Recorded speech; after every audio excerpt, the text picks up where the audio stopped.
Welcome to the party. I'm not here right now, but I want you to listen very carefully. These guys are very funny, so pay attention. Enough talk. It's showtime.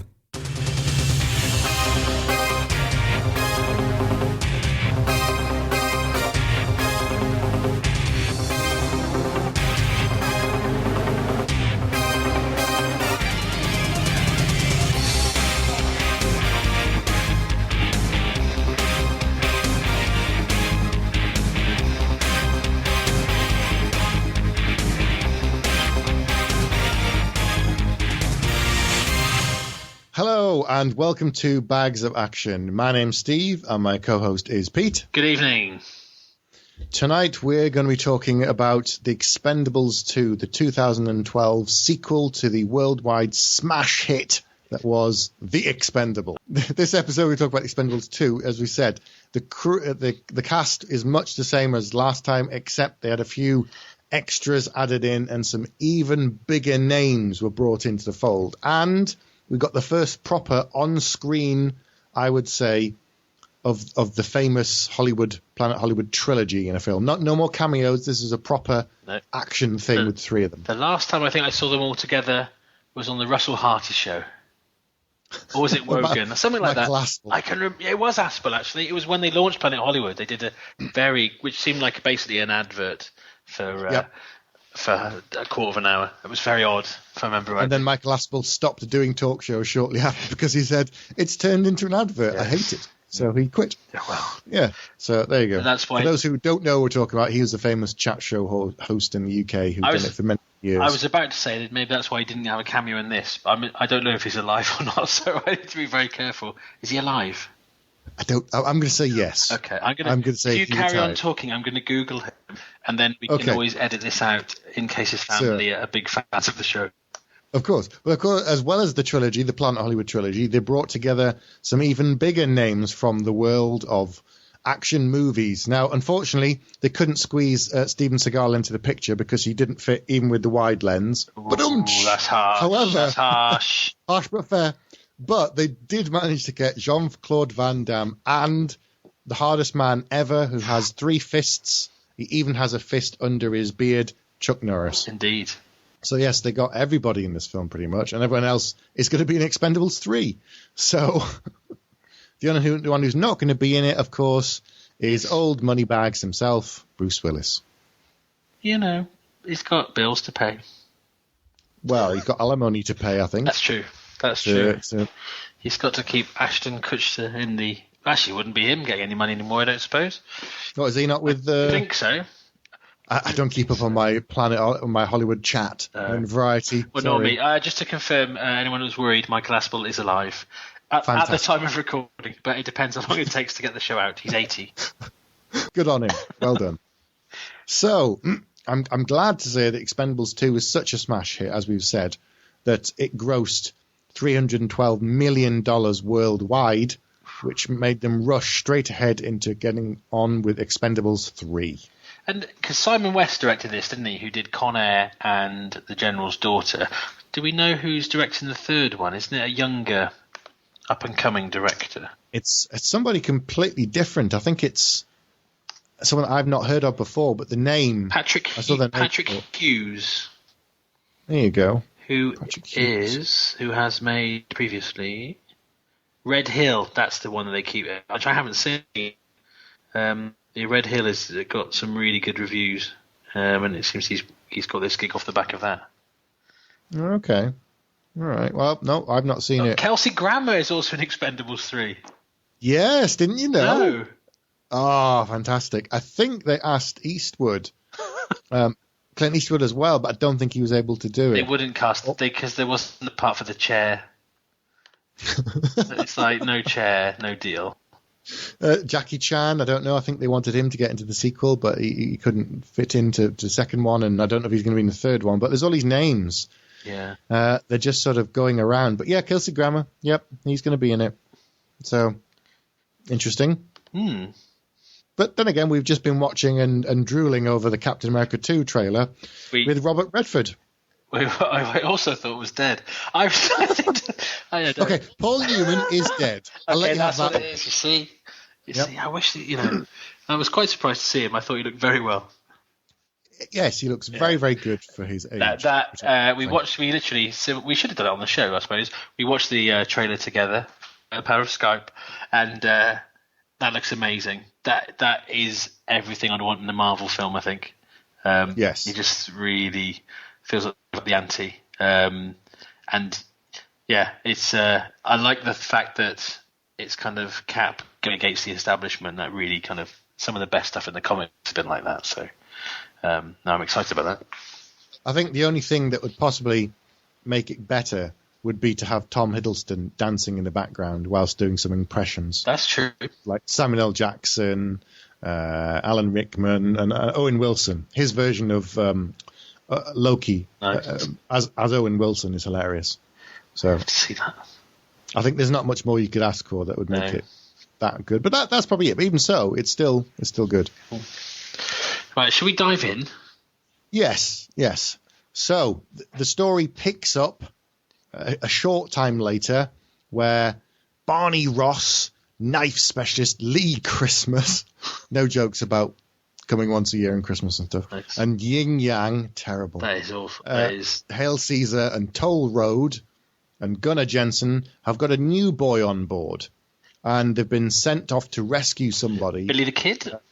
Billy the Kid, played by Liam Hemsworth. So tell me about Liam Hemsworth, since you seem to be quite an expert. Well, he's one of the Hemsworth brothers, who are essentially the Baldwins of Australia, and he played a character in Neighbours who was in a wheelchair.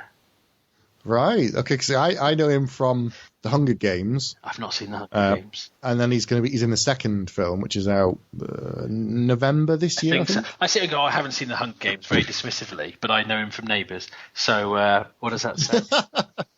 Hunger Games is good. It's really good. So we've got young Liam Hemsworth as newcomer Billy the Kid, who's a sniper. He is.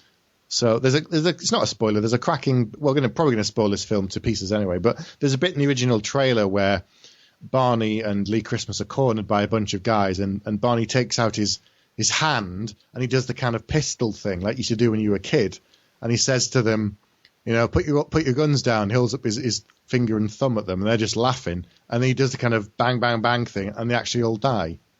And then it zooms back out, and you see Billy the Kid on his sniper rifle. It's a nice moment. So that was pretty cool. So yeah, so they get into the thick of it, and Billy the Kid keeps an eye on them from a distance and uses his sniper rifle. And I think Jet Li is the best thing in the early scenes, which is why one of my I'm not going to be negative, but a slight disappointment with the film is that Jet Li was filming another film at the same time in Hong Kong. So he's in about the first quarter of an hour, maybe 20 minutes, and then no one mentions him again, and he disappears. I did wonder why. So at the beginning of the film, they go to rescue. They're sent to rescue somebody called Dr. Zhu, or Zhao, I think. That's right. And whilst they're successfully rescuing him, and whilst they're there, they also unfortunately come across Trench, played by Arnold Schwarzenegger, who's sort of a rival of Barney's, but not quite. So they rescue them. Trench says thanks very much and runs off. Your ass. He says your ass is terminated as well. Oh God. Oh dear. They had to get it in somewhere. They get back on the plane, but then Yin Yang, Jet Li, essentially says, right, I'll escort Dr. Zhao back to China, and he parachutes out the plane, and that's it. And you're like, okay, exit stage left, boom. So you assume he's gone, and that's it. I thought, he'll come back later, and of course he doesn't. No. But now I know why. It wasn't that he was filming too. I don't think he. So that's the thing with both the films. A lot of the scenes, the people are in them together, but they never shot them together. So I don't think he was ever actually on set with the rest of the cast. So I think he shot his shots remotely, and then that was that. Okay. Sorry. That's all right. Smoke and mirrors behind the curtain. You know all the magic now because you had something like that. I think the plane scene.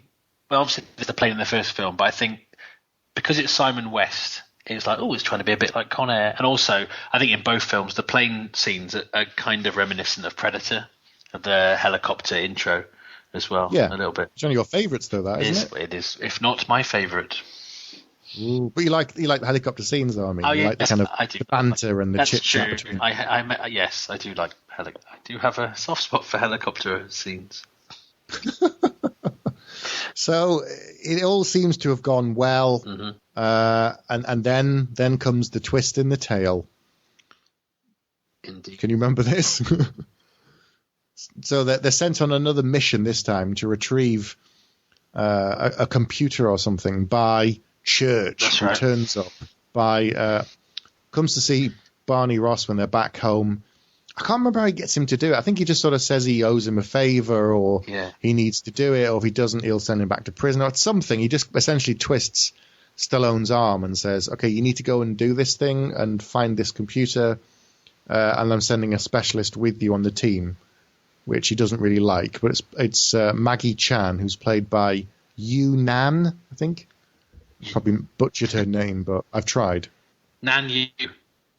Nan Yu? Yes. Really? Okay, there you go. So. I think so. Yeah, so they're sent to the former Soviet Union to retrieve something on a plane that's crashed. Yes. But they don't know what it is, do they?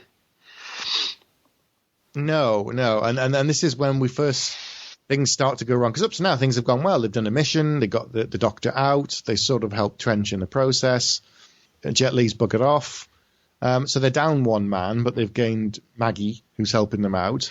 And go on. No, we've had Billy's story about the dog, haven't we, at this point? The dog?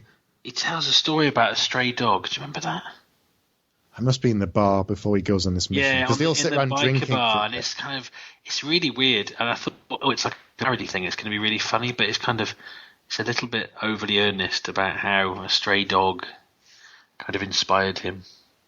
I think so they've done his first mission. They go back to the bar, and this is where Billy is essentially, they're all chatting and they're all a bit melancholy, and Billy's decided that he's going to leave. He's already said that this isn't a life for him. He'll do one more mission with them, and then he's going to quit. And Barney's like, well, okay, this isn't a life for everybody. Not everyone makes it to our age. Some of them don't along the way. We've lost people. So that's fine, great. We'll do this last one, and then you're off. And he's like, great, no problems. And then he tells a story about the dog. Yes. And his girlfriend as well. He wants to go off and live with his girlfriend somewhere. Which is, admirable. And then your favourite turns up whilst they're on this mission. This is what makes the film. Despite the fact that he's a villain called Villain, which is... Jean Villain. Come on, get it right. Jean Villain, which is possibly... I call him Jean in a lot of films. It just saves him having to remember which part he's playing. It takes it a step further for me. Once Van Damme is in it, it feels right.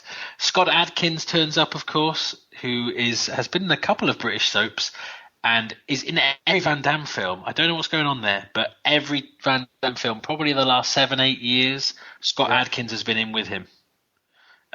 He is a very good martial artist and an actor. So it's an actor. Is that being generous? And he was in. I haven't seen the latest Universal Soldier yet, but he's in that with him as well. But he's been in pretty much, I think, every film. He's probably the last 6 or 7 that he's done. So he brought him with him here. I think he's on his rider. It's like, I must have blue M&Ms, some Coors, and Scott Adkins. You must give him a part. Yeah, it's like the Raimi brothers all over. It is. Sam Raimi's mum says, just put your brother in every films, everyone. And so there he is in every single film. He's always there. Yes, it's quite uncanny. You're like waiting for him all the time. What I liked about here, which I think I preferred to the first film, is it felt personal. There are some cliched bits, but, well, we come on to what happened next. But what happened next makes the story more personal, and I think that makes you much more invested that much more quickly.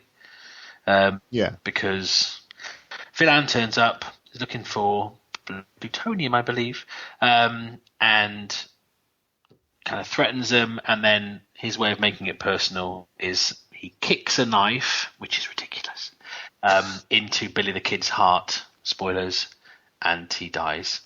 He round kicks. He does. There's a roundhouse kick. He does.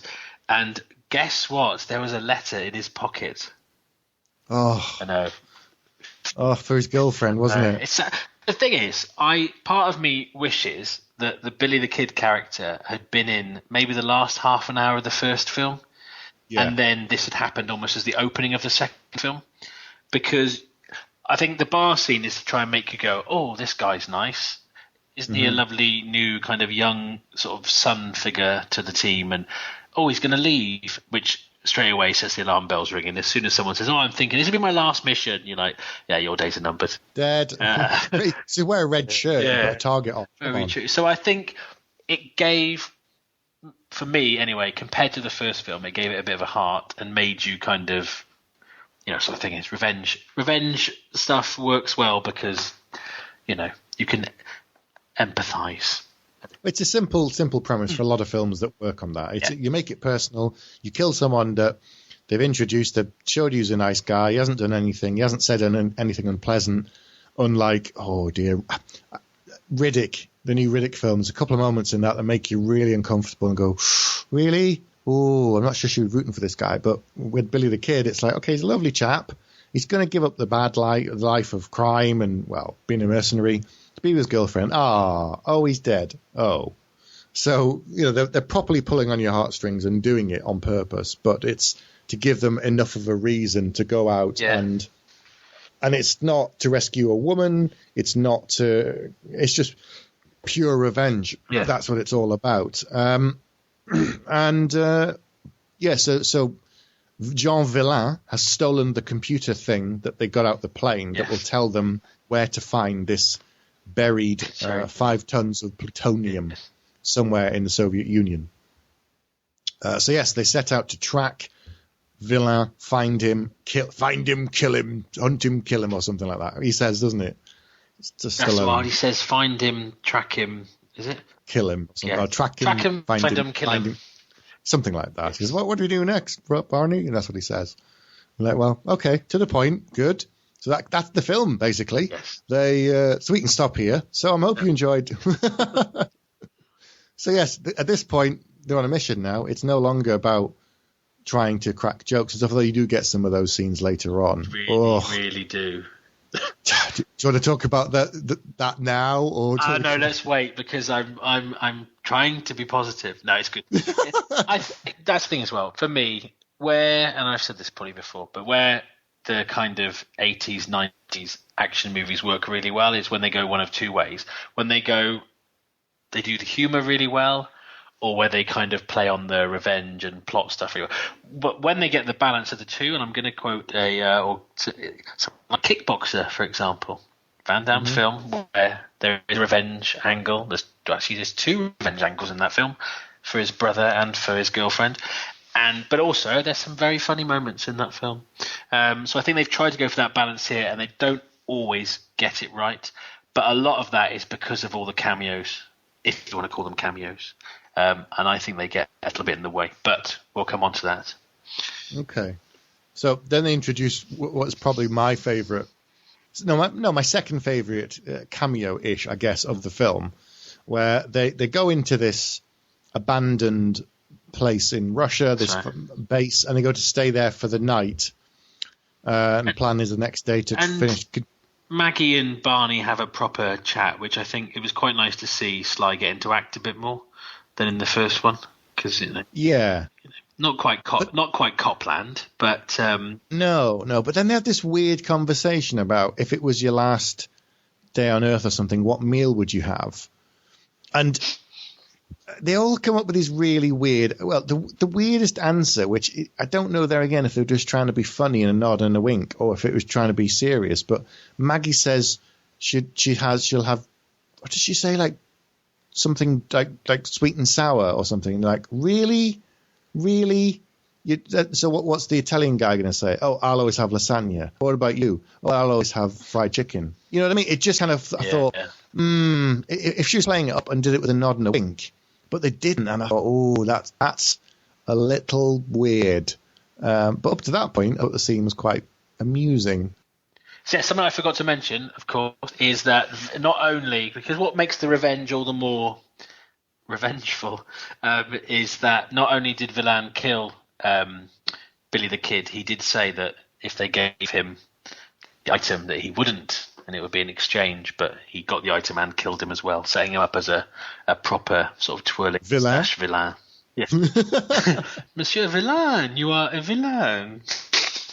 You see, that is a nod and a wink. That can't be anything else. I mean, as we talked about before, the names are not to be taken seriously. No. And there's some other bits later on that made me laugh a lot that I just couldn't. That were they're meant to be funny, and therefore it worked really well. Yeah, there are some really good ones.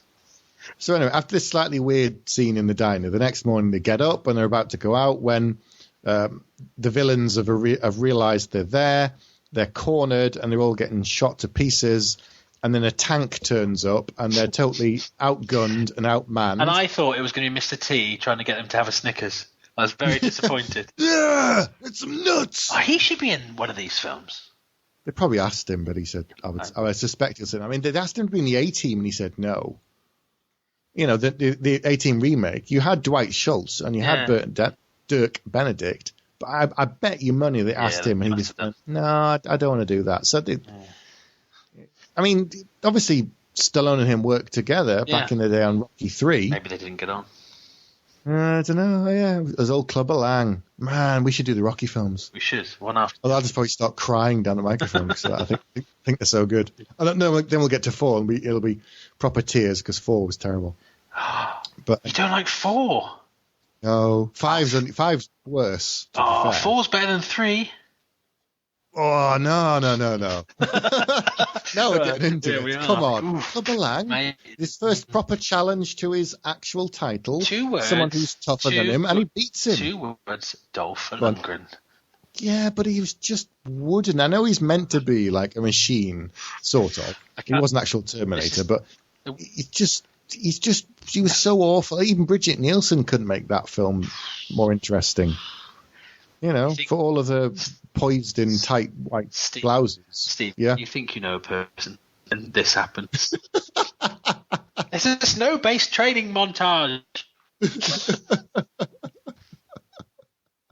I mean, 4 is good because he goes and trains in the snow. However, the only reason. 4's reason. Yeah, but the thing is, they had to crowbar dead people in to make the training montage interesting in 4. You had to have the ghost of Mickey going from beyond the grave. Well, he did, of course. He was also the Penguin, so that worked. Yeah, I suppose. But old Meredith. Yes, Burgess. sorry, yes. But no. But I mean, the only one that beats it as the best is, of course, Rocky Balboa. Yeah, no, okay, I'm with you on that. Okay, I still kind of go back and forth between number 1 and that being the best. I like number 2 because a boxer dog wears a shirt. Hang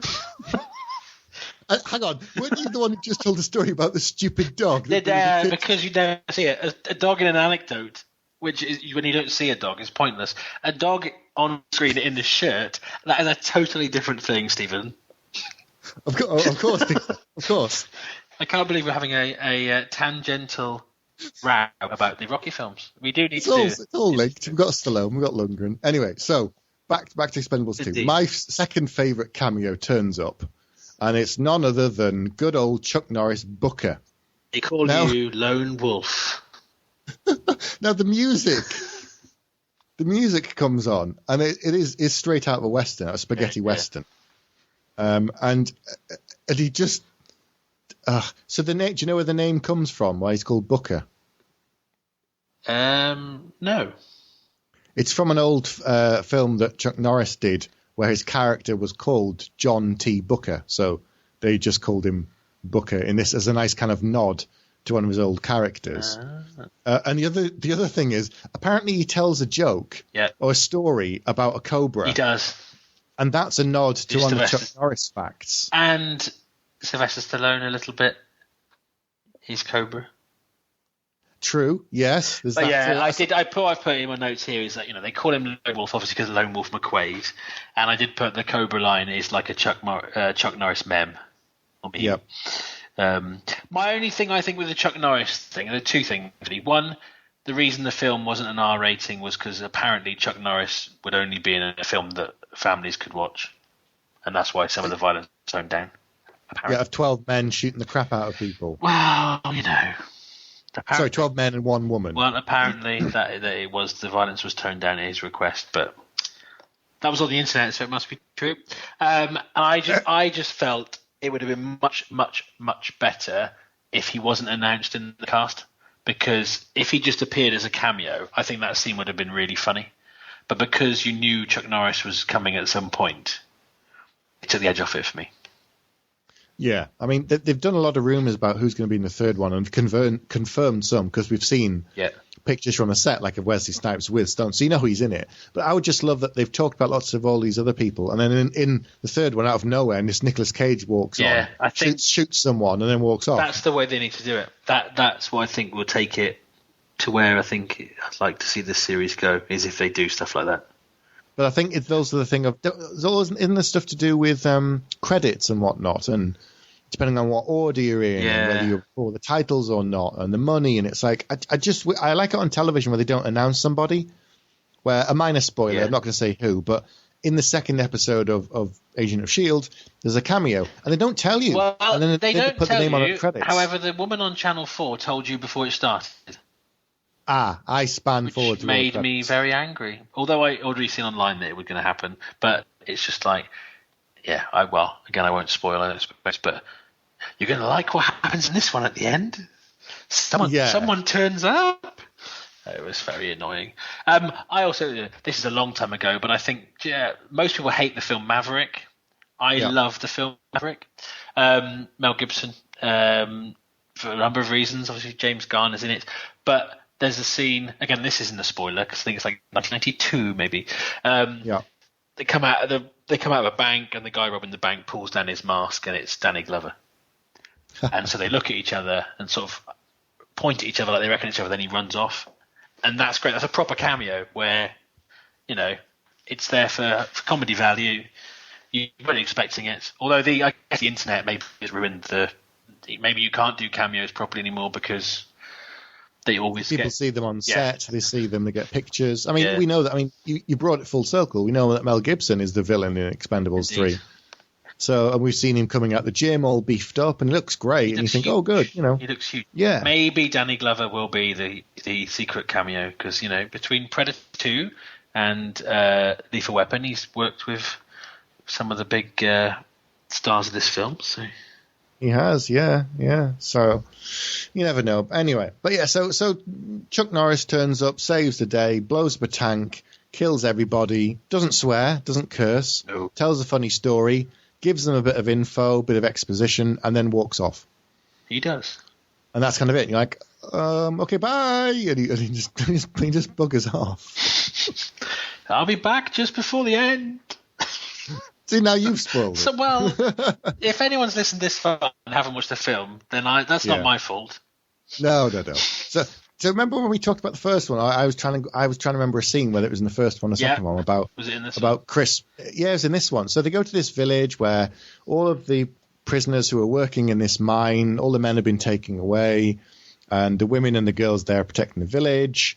And more of these people turn up to take some more people away to work in the mine. And of course, Barney and his chums are there, and they fight back. And this is the scene I mentioned where Jason Statham is in a priest's robe for some reason in the church, and they come in and so, hello, Father, and blah, blah, start having a go at him. And he kills about 7 of them with knives. Yeah. And then he hits one of them with an incense burner on a chain. And, this is all within a church. He kills like 7 people in the church whilst dressed as a priest, which I think is really not what I would consider good Christian wholesome behaviour. But then he does come out with a funny line. What's the funny line? I now pronounce you man and knife. Oh, God. It's the line of the film. No, it's not. Oh, no, it's not. I'll tell you that later when we get to it. All right, it's my line of the film thus far. Okay, that's yours. That's your line of the film. Your 619 line. I'm stealing that voice. Sorry, Gav. Sorry, Bones. Well, if you can't get the technical equipment to join us, then be damned. Yeah, you're going to steal it. So, we're kind of jumping all over the place. But there's the big face-off. They essentially catch up with Villain. He traps them in a mine. They get out after an awful scene with Dolph Lundgren. It's just, you think, oh, okay, he is actually someone who used to be quite clever. And then they're like, oh no, I feel really sorry for him now. I feel quite sad that he's this pathetic shell of a man that used to be quite clever, and now he's just a nutter. Yeah.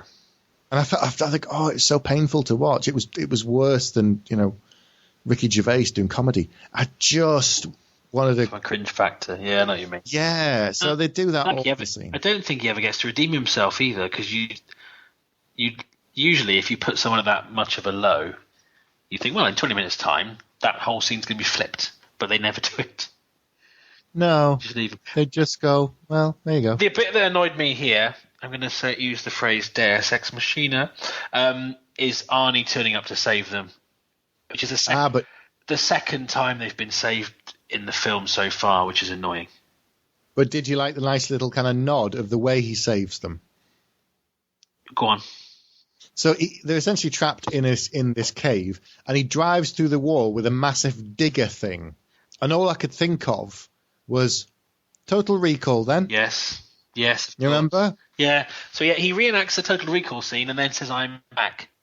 But he doesn't say what he said in Total Recall when he says he gets the drill and shoves it into he goes, screw you!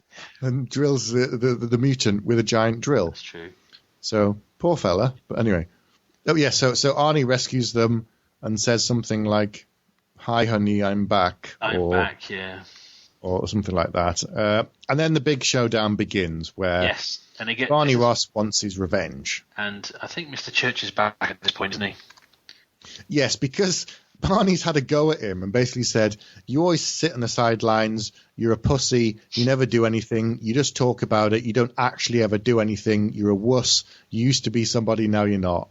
And then he walks off. So then he decides, well, actually, I'm you call me a big girl's blouse, so I'm going to come and help. Yeah. So they all turn up and all start shooting the crap out of everybody. Pretty much. That's it. That pretty much is happens. And then you get my favourite line. Go on. So there's a massive shootout in an airport. There is. And did they spin around in a Yugo? Or did I imagine that? It's a smart car. It's a smart car, yes it is. It's a bit like the scene in Wanted where the car flinks round, but with a smart car, that's right. Yeah, so there's two brilliant bits in this sort of airport thing where you've got Bruce Willis with a machine gun, sort of a rifle, and then Arnie picks up this giant, like, supersized M16 machine gun that he's taken off. No, he gets it from Hail Caesar. He borrows his giant machine gun and just sort of says, make sure you take care of it. And then he starts firing at this thing. And every time one bullet goes off, it's like a grenade shell. And the sound of it is so low and so heavy, you can almost feel it in your chest. And I'm thinking, I'll be emptying a couple of shots. And it goes on for like 5 minutes. It's just this boom, boom, boom, boom, boom, boom. And then you've got Willis next to him, this little rifle. It's kind of like boop, boop, boop, boop. That's why he's really not coming back for the third one. He's like, I'm not going to have that little gun again. He's got a giant machine gun. I've got a pea shooter. It just looks ridiculous. But anyway, then he sort of says, I'll be back. Again. He says, no. He says, no, you always go. You get to stay here. I'll be back. And Willis runs off to help him somehow. I don't know quite how. But then he turns up in the smart car and he says, get in. And then you get the best line in the film. Do you remember what it is? I know. Go on. Trench, Arnold Schwarzenegger, and he says, get in. And he goes, my shoe is bigger than this car. And he grabs the door to get in and just yanks it off the smart car. And then you've got two of them driving through an airport in a smart car, firing machine guns. And Arnie's still on the same bloody thing of that same gun. It's still going, and he's turning people to jam. And I don't understand how it wasn't an 18 film at this point. No, very true. I've got a note here, the smart car scene and the security X-ray scene. How was that? I don't know what that is. This is what happens when I watch a film and then months later talk about it. I can't remember, but at this point, Booker turns up again, and it all goes. Right. It's just I don't know how, but he just turns up. Yeah. And Church has turned back up, and they all just start killing like an endless supply while reciting gags or lines from their previous films at each other. Yeah. I mean, it was a nod and a wink, and it was meant to be funny in places, and it was poking fun at themselves to some degree. And there's a good line later on that when Stallone says right towards the end of the film about their age, so they know that they're getting on. Yeah, I just think it was a bit laid on with the trowel. I don't know. I think we talked about this for the first one. The disappointing thing was like Toll Road and Hail Caesar just got fizzled out because of the Planet Hollywood scenes. In many ways, the first film was a Stallone and Statham film, and this film was in many ways a Planet Hollywood film. At times, and I think it kind of got in the way of the main story, but that's just me. I'm a miserable man. Well, in the third one, we know that Willis isn't going to be in it. I don't actually think that Schwarzenegger's in the third one. I don't think so. No. He's been busy doing lots of other things. Like we know he's escape plan with Stallone. We know he's doing a couple of other films by himself. So I don't think he's going to be in it. But hang on, no, Arnie is returning anyway. At the moment, as far as you know. It'd be nice if they just use it, because Jet Li's back in it. Maybe he's in it for like a second. And Antonio Banderas, who we forgot to mention before. So it's almost like you need to kind of kill a couple of people off. Yeah. To just so that it doesn't get too clogged with people, as you said, because then you don't get enough time. Now, I know this isn't. We've said. Doing this podcast, we're not talking about character development. We're not talking about great emotional scenes. But you'd still want Terry Crews and Randy Couture to do a bit in the film. Otherwise, why bother having them if they're just going to be standing in the background and become like expendable extra number 47 and number 48? Just don't bother. Let Jet Li stay out of the film if you're not going to give him anything. Say that he's living off happy life with his wife, or maybe not his wife, and children, or not children. You just kind of think, well, okay, I understand you might think more is better, but it isn't always. And I hope they've learned that from this film, but I doubt it. Sorry, but have you seen the names of some of the characters for the third film? Oh, no, go on. Antonio Banderas is Rapido. Okay. Wesley Snipes is Surgeon. Mel Gibson is Conrad Stonebanks. Well, it could have been only changed one letter, and it could have been much worse. That's true. And Harrison Ford is Max Drummer.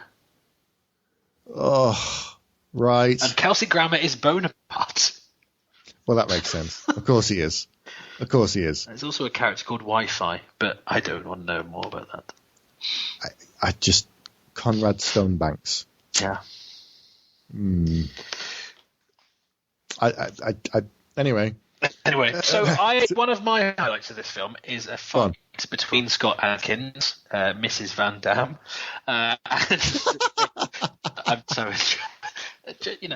and Jason Statham, which for me, two British actors, action people fighting each other, and I think it's a really good scene. And I think I'd like to see them in like a Who Dares Wins kind of SAS movie, maybe together. That would work quite well.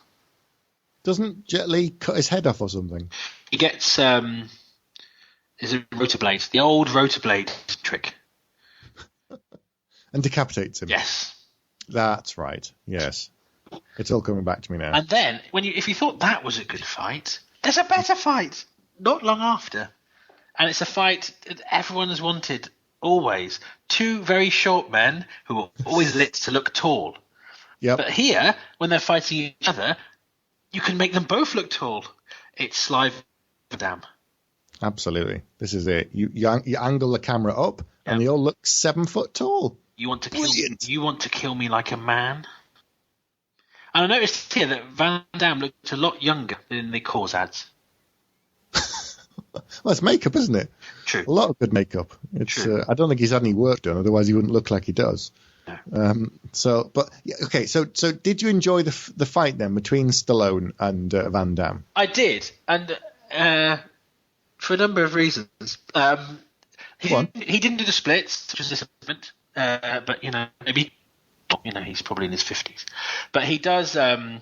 Again, going back to Kickboxer, which I mentioned earlier, there's a scene in that where the end fight where Tong Po does like a hand beckoning gesture, which again is also very Bruce Lee, but does that in this because he's, I guess, in a villain role. He also gets to do a trademark roundhouse kick, So there's some His second of the film. Yes. So there's some vintage Van Damme in this film. Van Damage. And there are, I've written here, everyone has some cracking one-liners, although I haven't actually written down what any of them were, but they are cracking. I think maybe I have rose-colored sunglasses because I sit here and criticize quite a lot, and then I go, but Van Damme did this bit, and it was really funny, and it was really clever, and it's the same, essentially, but he gets away with it. Van Damme is 53 years young. Yes, he was 47 when they made JCVD, which I'm going to come on to that in a minute. The worst thing is, again, spoiler, is this is, I think, the first time, maybe since, does he die in No Retreat, No Surrender? I'm not sure. But Van Damme dies. I mean, it's quite a good fight. It's kind of they didn't do some of the usual thing where I know he says you want to fight like a man, and they both drop their gun belts and just start scrapping and punching the crap out of each other, which is what you want to see. You don't want to see Stallone and Van Damme shooting at each other and one catches a lucky shot and then he falls dead. You want the two of them to be nose to nose. It was like when Stallone fought Stone Cold. You don't put someone like Stone Cold Steve Austin in a film and then have them shoot at each other. No. You put Stallone through a wall and broke his neck, but that's what you want to see. The same thing in Universal Soldier, which I'll always stand behind that film. I know most people don't like it, but I really like it. Lundgren and Van Damme, they shooting each other throughout the film. Fight scene on the farm is great because it is the two of them. You know, it's fisticuffs and footicuffs. Yeah, it's them wailing on each other. I mean, that's what they're known for. You don't want to see them just like with a sniper rifle. It'd be like, no, that just robs them. They've got certain talents. They're physical guys. That's what they're there for. And so it was great. I think it works. I don't think any of the kind of close-up fights and things any less. Well, they're not as kind of. They don't have the kind of big choreography and almost like the ballet theatre to them that some of the earlier films have got, but they do still work, I think. And I think that for me, this section is probably my favourite section of the film because those two sort of one-on-one fights. Yeah, but back as you said, in the older films when they used to fight, they'd go on for much longer, but you'd also get a lot more back and forth. That never, looking at a fight now and what a fight would realistically be like is nothing like any of these films ever. No. True. But these ones are slightly more realistic, only in that you don't have them hit one person 5 times and then you then go, ugh, and wipe a little bit of blood off the corner of their mouth and then retaliate for like 8 punches. But if this had been an 80s or 90s film, Sly would have had the shit kicked out of him, which to a certain extent does, but he would have been nearly at death's door, and then you'd have heard the voice of Billy be talking about a stray dog, or the letter would have fallen out of Sly's pocket and he'd have started to read it.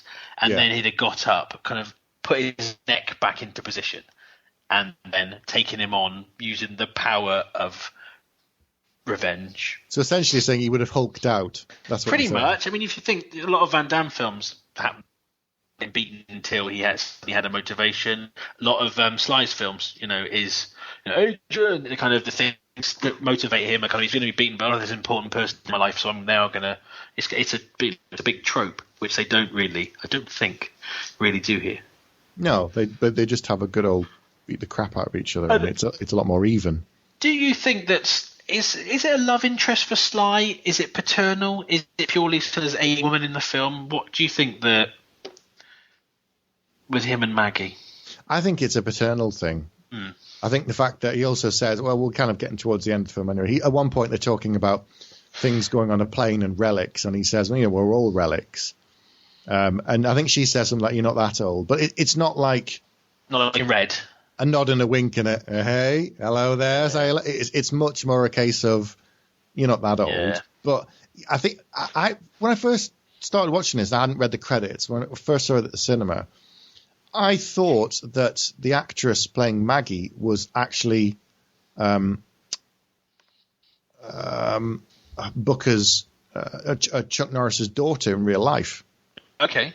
Because Chuck Norris's daughter has been in films with him before.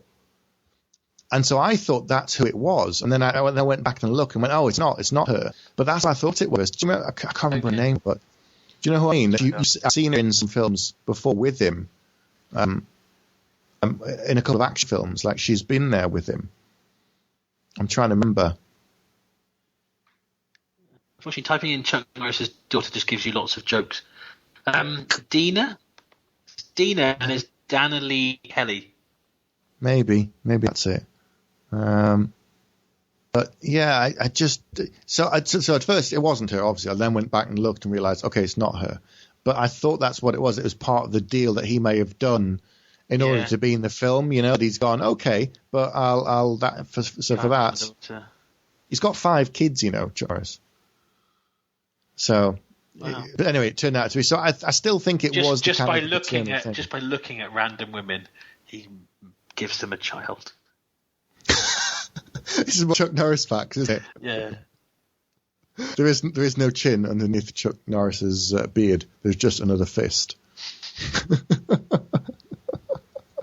I try to remember my other favourite ones are things like, you know, why did the Big Bang happen? Because Chuck Norris did a roundhouse kick and it restarted something, or you know, all these kind of things that he restarted the universe.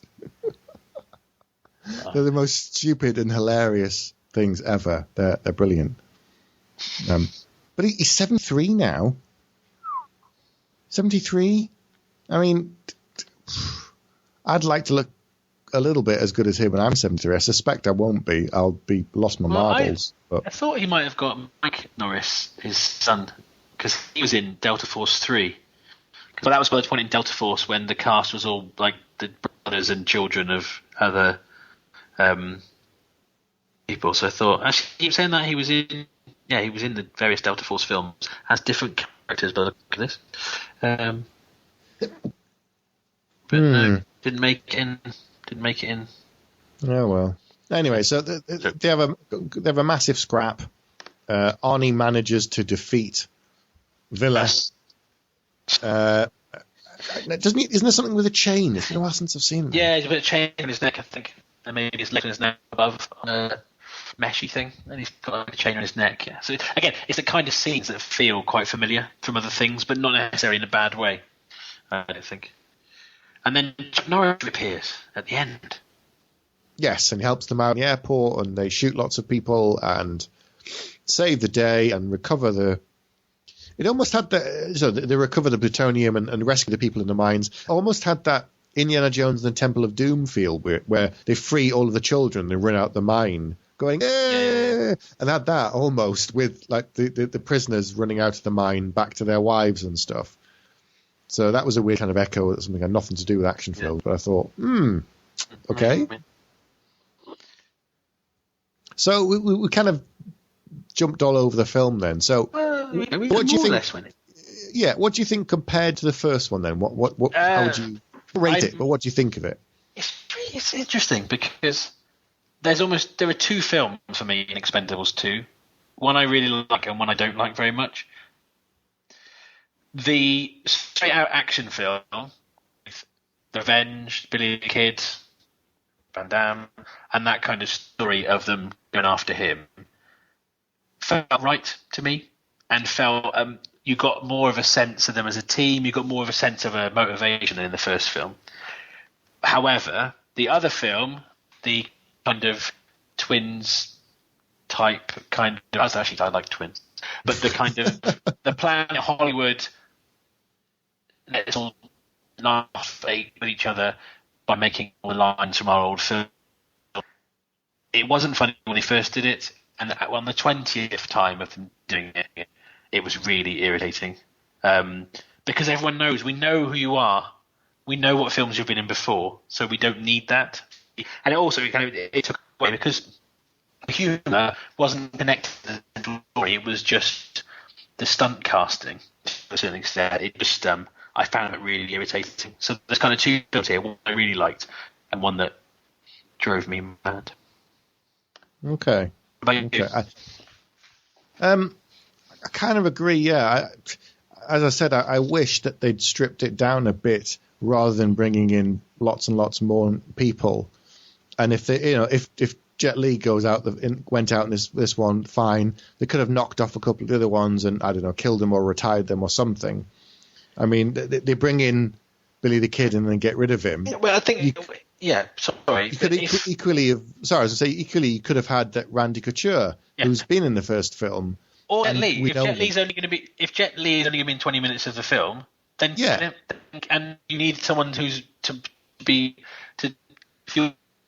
kill him, and do a much better film for it, I think.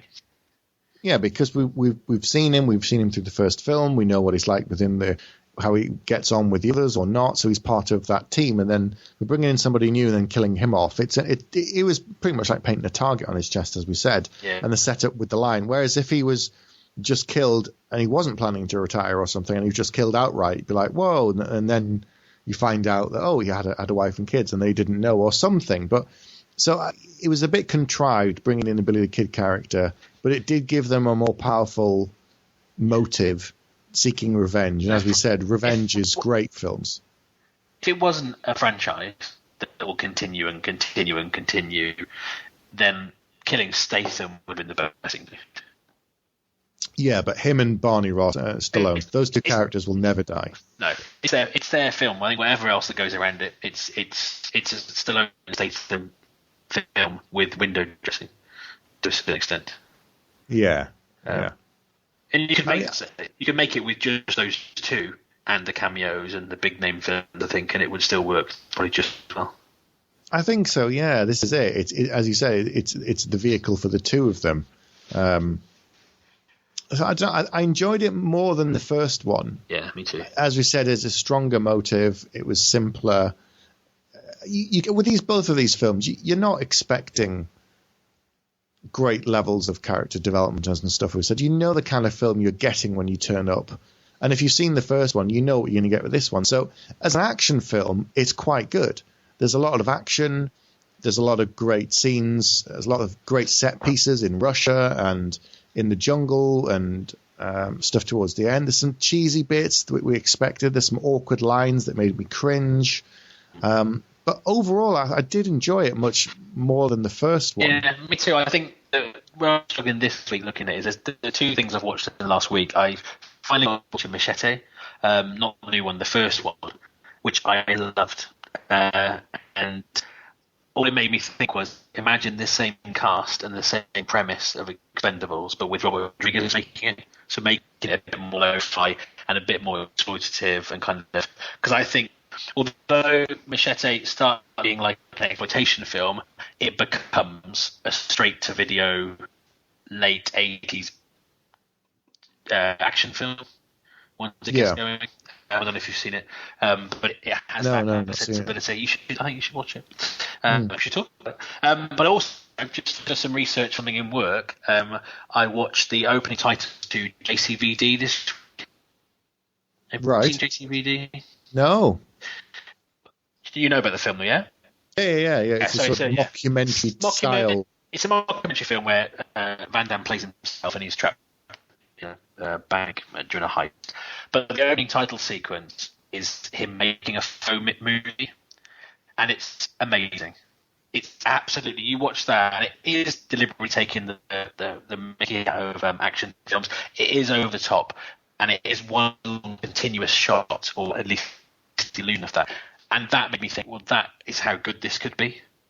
Yes. That's not that many years ago. It's only like, he was 47, I think, at the time, so about 6 years ago. Maybe we should post that somewhere. But that opening title sequence, I'll send it to you. The combination of those two things made me just realise that this could have been taken further. But then I guess if it was taken further, you wouldn't get the mass audience, because it would be only the really hardcore kind of action fans or people who like kind of B movies and stuff. So I suppose this is going for the broadest appeal it possibly can. I know that, as we said, Chuck Norris wanted it to be a lower rated film so that he wouldn't do it otherwise if there was cursing or people being blown to bits too much. By the same token, Stallone would have known that, okay, if we lower the rating, then you can get more people in to see it. So it's always going to have a worldwide audience anyway for this kind of film. That's the idea. It did incredibly well worldwide. So, went ahead very quickly with the second film and again with the third film. And they'll keep doing them as long as they keep making them. What I like about it is the first one was, I think, written by Dave Callahan and directed by Stallone. They brought a new director for the second one, new writers. The third one is of the new direct being written by Icelandic lady that wrote Olympus Has Fallen. So they kind of, what I do like about it is each film they go, okay, who can we bring on to take it a bit further? Yes. So I think they're going to, and for me, the gap between 2 and 1 is quite big. So hopefully, if 3 takes it on further, again, I don't think they'll ever rein back the cheesy comedy because no, it's part of the scene. Hollywood thing, yeah. But I would certainly be happy to watch this more times, whereas I find watching Expendables the second time was struggle. Yeah. As you say, if they keep reinventing it or doing something different each time, and they don't just try to do the same thing over and over again. I mean, we know Willis was asked to be in it, but he didn't end up being in it, which perhaps is a bit of a relief. I almost kind of wish Arnie just sort of said, well, actually, I'm too busy doing other films. But his cameo will be small and closer to the first film, I would expect. He's not going to be on the team like for more than he was in the second film. The synopsis of the third one I really like. Yes.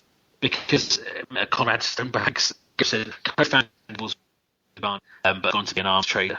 And as far as Barney's concerned, he killed him. Yes. And he has got his own Expendables type team of younger people that are very tech savvy. So it's kind of the old world versus the new world. Regardless of anything else, just as an action movie premise, that sounds brilliant to me. I'm still waiting for it. It does sound really good. It sounds. Well, yeah, you've got. I mean, even Harrison Ford. Harrison Ford's in his 70s now, I think. So he's like the old pilot. I've seen a picture of him in like a pilot's flight. I think he's a helicopter in film, which of course is a helicopter in real life. 71. There you go. Oh, it is very much old school, old guard versus the new kids, but got Stallone against someone who was a friend and is now an enemy. So they're not repeating the same formula even within the action film setup that they've done in the past. They are using action movie tropes, but they're using the good ones. Yeah. I think, like, film 1 is build the team, or kind of introduce the team. If film 2 is personal, and if film 3 is revisit their past, that all makes good sense. Yeah. I also hope that we'll start to hear some more news about the female version that we've sort of talked about with a few people we've mentioned in the past. So I will go and see number 3. I know I will. I'm not sure if I'll see it at the cinema. I guess it just depends what else is out at the same time. But I do want to see what they do with it. I do like action films. Maybe they just need to pull back a little on cheese. I guess a new director will certainly help. It won't be the same as the first 2. Maybe. I mean, I don't know, does it work if they go a bit grittier? I don't know, because it has to be. There's a difference between being tongue-in-cheek and writing old lines. For me, it was never the comedy. Some of the pun-based lines are actually quite good. What I really don't like is the kind of lines from their old films. I just think is hackneyed. Yeah, that's fair enough. Enough with the yakety yak. What is your score? So, are you ready to give it a score? Can you remember what we gave for the first one? I can. Go on. I can remember what I gave a 2, I think, to the first one. I think. Or did I give it a 1? I don't think I gave it a 1. I don't think you were angry enough. I don't think you'd let me back on. I'm going to say that the Van Damme revenge film, I would give a 4. The Planet Wood hilarious reunion, I would give a 2. So people 2 to 3. Okay.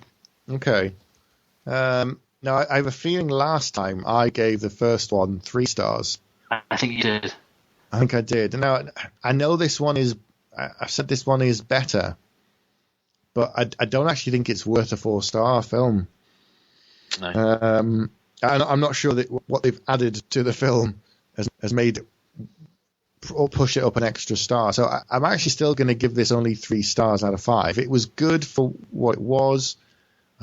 It was fun, enjoyable. So thanks for listening as always, and we'll see you soon. Cheers, thanks very much. You have been listening to Bags of Action. No bullshit. You'd better stick around for the next episode, because if you're lying, I'll be back.